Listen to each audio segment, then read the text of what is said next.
இந்த எஸ்ஐஆர்ல ஒரு வீடியோ போடுறாரு சிஎம். அதுல என்ன பிரச்சனை சொல்றாரு? சார் உறவு முறை கேக்குறாங்க, எந்த உறவு முறை எழுதுறதுன்னு தெரியல, அப்பா பேரா, அம்மா பேரா, தாத்தா பேரா, மனைவி பேரா, எது எழுதுறதுன்னு தெரியல சார் அப்படின்றாரு. இதுல எதாவது ஒண்ணு எழுதுனுங்க, அதாங்க உறவு முறை. அதே போல குடியுரிமை சிட்டிசன்ஷிப், குடியுரிமையா? குடியுரிமையை நிரூபிக்க வேண்டிய நிலை கூட அது கொண்டு வருது. இந்த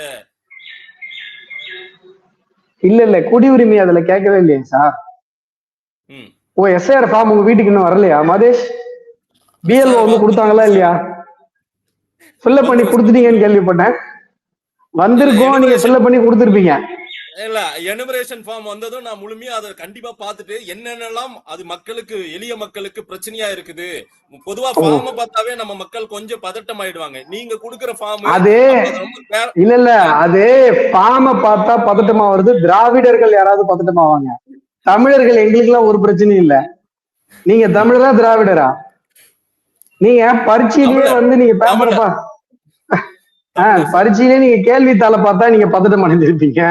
அந்த பழக்கத்துல ஐயோ சார் ஃபார்மை பார்த்தா, நாங்கெல்லாம் அறிவார்ந்த சமூகம் சார். அந்த ஃபார்ம்ல ஒண்ணுமே இல்லை, என் பேரு கேக்குறாங்க, எங்க அப்பா பேரு கேக்குறாங்க, இதுல நான் ஏன் பதட்டப்பட போறேன் சொல்லுங்க?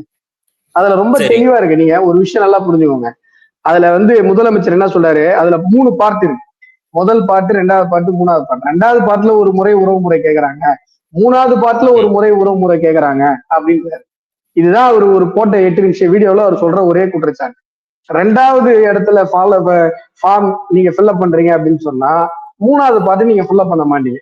சரி, 2002ல இப்ப மாதேஷ்க்கு ஓட்டு இல்ல, அப்ப நீங்க 2வது ஃபார்ம் 2வது காலத்தை ஃபில்அப் பண்ண மாட்டீங்க. 3வது காலத்தை ஃபில்அப் பண்ணீங்க. 2002ல உங்க அப்பாவுக்கு ஓட்டு இருந்திருக்கு, உங்க அம்மாவுக்கு ஓட்டு இருந்திருக்கு, இல்ல உங்களுடைய உறவினர்கள், உங்களுடைய அண்ணன், தம்பி, தாத்தா, பாட்டி, யாராவது ஒருத்தருடைய பேரை அதுல எழுத போறீங்க. இதுல என்ன குழப்பம் இருக்கு?